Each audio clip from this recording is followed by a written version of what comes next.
Kids have been heading back to the classroom, and school safety is a big topic of conversation. Our Sedona Meadows spoke with 3 superintendents to hear what protocols they have in place. As kids leave the home and go back to school, parents may be concerned over their safety. After speaking with the superintendents in Huntsville and Madison, who are parents themselves, they agree that safety of students is priority. Alan Perkins, the superintendent of Madison County Schools, shares they've recently put together a notification system across the district and are assessing their safety protocols daily. We're constantly, making sure that we have our airlocks and our badges to swipe in. So safety is huge, and we put a lot of time and energy into it.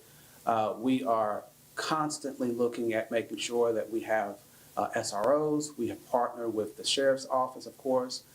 Currently have 19 SROs in our district and are working with the sheriff's office to get more, but just to make sure that our kids are safe. Christy Finley, the superintendent of Huntsville City Schools, says they work closely with the Huntsville Police Department. We have a strong partnership with Huntsville Police. We have school resource officers in our school buildings.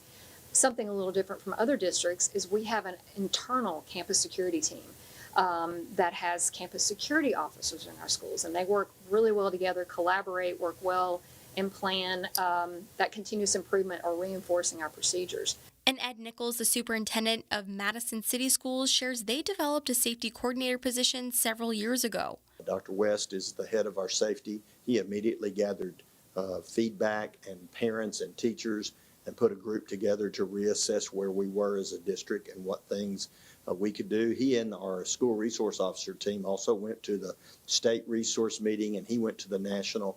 And we've got some protocols and procedures and practices that we felt like we could get better at. So he's worked on that. We also have had great partnerships with the city of Madison. We are asking for additional SROs so we can end up with one in every school. There's been lots of discussion from each district about getting more school resource officers. Deputy Jonas Wilson is the senior SRO with the Madison County Sheriff's Department. He shares that they're implemented inside our school board to bridge the gap between law enforcement and our children. We're there based on a triad concept of NASRO, where a guest teacher, a counselor mentor, and a law enforcement officer. And that's what makes up a school resource officer as a whole. Sedona Meadows, Fox 54 News.